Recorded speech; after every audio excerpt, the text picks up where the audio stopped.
بۆ قسەکردنی زیاتر لەبارەی داهاتووی عێراق لەگەڵ بەڕێز شاو قەرەداخی شرۆڤەکاری سیاسی و توێژە لە ناوەندی لێکۆڵینەوەی ڕامان کە لە ئیستانبوڵ و لەگەڵماندا گفتوگوی زیاترەکەین. ئەم کاتتان باش دوای ساڵێک لە هەڵبژاردن سەرۆک کۆمار هەڵبژێدرا و سەرۆکوەزیرانیش ڕاست پێدرا بۆ پێکەنانی حکوومەتی نوێی عێراق. پێتان وایە لە دوای ئەم ساڵە دەتوانین بڵین لە ئێستا حکوومەتی عێراق چەق بەستوویە سیاسیەکەی بەجێهێشت و ئاڵۆزیەکانی بەجێهێشت بەرەو هێوربوونەوە دەڕوات؟ ئەم کاتتان باش سڵاو و لە بینەرانی خۆش. سەرەتا دەتوانین بڵین کە چوارچێوەی هەماهەنگی توانیوێتی سەرکەوتنێکی تەکتیکی بەدەست بێنێ لەم قۆناغەیە بە قۆستنەوەی هەڵەکانی مقتدا سەدر کە لە پەرلەمانەوە و هەنێ هەنگاوینا کە دەسەڵاتی بە تەواوی پێشکەشی نارەکانی کرد. طبعا لەم قۆناغەیە دەبینین کە دامێکی و پێشگیریەکی نێودەوڵەتی و هەرێمایەتی هەیە بۆ ئەم کابینە تازەیە بۆ بینیمان یعنی باڵێزی ئەمریکی و ئەبلاسپار هەڵوێستیان هەبوو پێشگیریان کرد لە ئەم هەنگاوانە بۆ ئەوەی ئەم تەقۆسپیتاسیە نەمێت. بەڵام ئایا ئەم حکوومەتە ئەتوانێت بەردەوام بێ؟ ئەمە پرسیارە سەرەکیەکەیە. یعنی لە ماوەی پێشوە بێدەنگیەک هەبوو لەلایەن مقتدا ئەسەدەوە، بەڵام حکومەتیمان ئاماژەیەکی بڕۆنیە کە ئەو دژایەتە حکوومەتە ئەکات تا لە ڕێگەی ئەو یعنی ئەدەوات و ئەو هۆکارانەی ئامرازانی ئەتوانێت بێنێت لەوانە باوەڕەکەی هەروەها ئەو چینە فەقیرەی کە پشتیان بەستیە بە پشتبەستن بەو مێژووە دینیەی کە هەیەی ئەتوانێت بەکار بێنێ ئەگەر هەستی کە ئەم حکوومەتە بە ئاڕاستەی کە لەوانەیە دیان بگێنێ بە مقتدا ئەسەدری. لەبەر ئەوە ناتوانین یعنی لە ئەدای ئەم حکوومەتە لە ماوەیەکی نزیکە تاوەڕابین بەرەوکوێ ئەڕوا هەروەهانی مقتدا دەبێت. بەڵێ وەک تۆش باست کرد کە وەزیرەکەی سەدر دەڵێت پێکهێنانی حکوومەتی نیشتیمانی لە عێراق شکستی هێنا. دەتوانین بڵێن ینی ئێستا عێراق لە حکوومەتی تەوافقی دەرچووە؟ بێگومان ئەگەر مقتدا سەدر یعنی بەردەوام بێت ڕەفزی ئەوە بکە لەم حکوومەتە هەروەها ئیشارەتێکی ئاماژەیەکی زۆر گرنگتر لە پەیامەکەی ئەمڕۆی مقتدا سەدر ئەوە بوو کەوتی ڕازی نیم، قبوڵی ناکەم هیچ سەدریەک هیچ ئەندامێکی بەرەی سەدری بەشداری بکەن لەم حکوومەت. ئەوش دەڵێ هەروەها ئەوانەی بەشداریشن لە بکشێنەوە. کەواتە مقتدا سەدر دەیەوێت ئەوە بسەلمێنێت کە هێشتا پێداگرێن لەسەر پرۆژەکەی کە پرۆژەی ئەغلەبیە وەتەنیە بوو.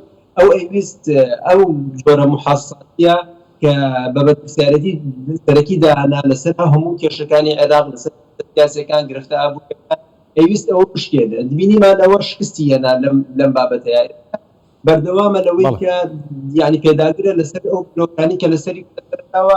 ئەمەش ئاماژەیەکی سەرەکیە کە محاسسە یعنی بە تێگەیشتنە پێشوەکەی نەماوە. ئێستا جۆرێکی ترە شیعەکان هەمویان بەشداری نەبوون، یعنی جاران هەموو شیعەتێک بەرەیا بوون، ئەم جارە شیعە بووە بە دوو بەرەوە کە ئەمە یعنی ئێران ویست هەموو شیعەکان لە یەک حکوومەتە بەشدار بن لە پێگەی شیعە بە بەهێزی بمێنێتەوە. مەرجعیەتی دینیش هەوڵی بۆ ئەمایە. بەڵام این پەرتەوازی هەیە لاوەیە کە ئەمە هەنێ لەلایەنە شیعەکان مەرجعیەت یا ئێران هەستەکە ئەمە خاڵێکی لاوات بۆ ماڵی شیعی بۆ بێتی شیعی و هەوڵێت تریکەن لە نزیکترین کاتە. بەڵێ دەتوانین بڵین یان پێتان وایە لە چەند ڕۆژی داهاتوودا سەدر جوڵەکانی زیاتر بکات و هەوڵ بدات لە ڕێگەی شەقامەوە پێکهێنانی حکوومەتی نوێی عێراق ڕابگرێت یان چاوەڕێ دەکات تا حکوومەت پێک بێت دواتر کارێکە کات کە حکوومەتێکی تەمەن کورت بێت؟ بێگومان ئەمە لەسەر ئەو هەڵسوکەوتانە ئەو یا لەسەر هەنگاوانە وەستاوە کە محەممەد شیع سوودی یاخود بەری قاری تەنسیبی عینێن لە ڕۆژانی داهاتوو. واتە ئەگەر ئەم لایەنانە هەوڵیان ناکات وەیەک حکوومەت پێک بهێنن کە بە هەمان ئەو ئاراستانی پێشووتر لەسەری ڕۆژ ببنە هۆی ئەوەی کە سەدر ئیزعاج بکەن یاخود شەرێکی بێگومان سەدر ئێستاش دەتوانێت شەقام بجوڵێنێ وەکو جاران بێتەوە ناو یعنی کایە سیاسیەکە، چونکە ئەو ڕاستە پەرلەمانتارەکانی کشانەوەتەوە کە پەرلەمانتار بوون، بەڵام ئەو یعنی ملیۆنەها خەڵکی عێراقی لەگەڵ و ئەتوانێت بیان جوڵێنێ. هەروەها دیسان ئەتوانێت شتێک بڵێتەوە کە نووری یەکێکی تا داوەیە و هەروەها مەرجعیەتی دینی لەگەڵەوەدا نەبوو کەسی تاقیکراوە دیسان تاقی بکرێنەوە ئەتوانێت پشت بۆ بەستێ و بیسەلمێنێ کە ئەم حکوومەتی پێچەوانەی یعنی پەیامەکان و پێچەوانی داواکانی مەرجعیەت بەها سوود لە بەڕێشا قەراقی بەڵام پێتان وانە ئەو تویتەی کە وەزیرەکەی سەدر کردی دەتوانین بڵین بڕیارێکی پێشوەختەی داوە سەدر لەوەی کە حکوومەت باڕاستەیەکی نیشتیمانی و کۆدەنجی هەنگاو بنێ یاخود نینێ ئەمان لە ئێستا ڕەتیان کردوێتەوە؟ بێگومان ئەوە یعنی ئەوە کان بەڵام بەردەوام سەدر لە هەنگاوەکانی پێشویات ئەوەی پێوە دیار بوو کە وت ماوەیەک دەدەین یعنی ماوەیەک دەدەین دەرفەت لایەنانەکانی چی ئەکەن ماوەیە بۆیە وتم ئەگەر محەممەد شیع سوودانی توانی ئامادەیەکی ئەرێنی باکە کە نابێ بە بەشێک لە یعنی بیرو بۆچوونەکانی نوری مالیکی وەکو ێستا وترێ ئەو پیاوی مالیکیە ئەگەر سلمانی ئەو تۆمەتانە یاخود ئەو گومانانە لە خۆی بکاتەوە توانی ئەنێ ئاماژەی ئەرێنی با بە لایەنەکانی تر بە لایەنی سەدری بە لایەن سەربەخۆکان بێگومان ئەم هەنگاوی سەدر لەوانەیە تۆزە دواکەوێ بەڵام ئەگەر هەستی کرد دیسان بارە مالیکی دیسان خۆی بنیاتەنێتەوە لە ڕێگەی محەممەد شیع سوودانیەوە بێگومان ئەتوانێت بە نزیکترین کات شقام بجوڵێنێ و زیانێکی زۆریش بەڵام لە بەردەوام بێت. بەڵ ئەگەر بە کورتی وەڵام بیتەوە سوپاس دەکەم. تشرینەکان لە ماوەی ڕابردوو گەڕانەوە شەقام بەڵام هەمان هێزی ساڵی 2019 نەبوو. ئێستا شەندێک چاودێری سیاسی دەڵێن تەواو سەدر هێزەکەی جارانی نەماوە ئەگەر بشگەڕێتەوە شەقام. بۆ سوتان چێ لەم بارەوە؟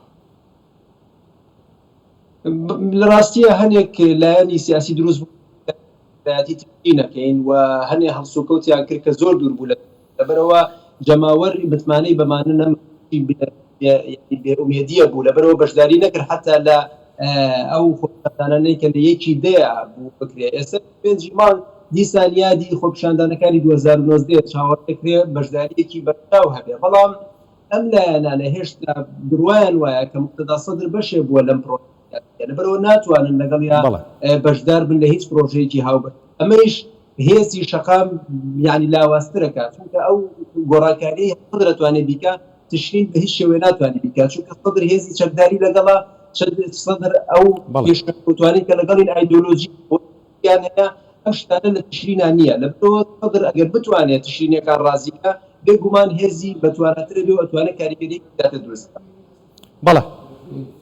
بەڵێ بەڕێز شاهۆ قەرەداخی شرۆڤەکاری سیاسی و توێژە لە ناوەندی لۆکۆڵینەوەی ڕامان لە ئیستانبوڵ لەگەڵماندا بووی. سپاس بۆ بەشداری و شرۆڤەکانتان.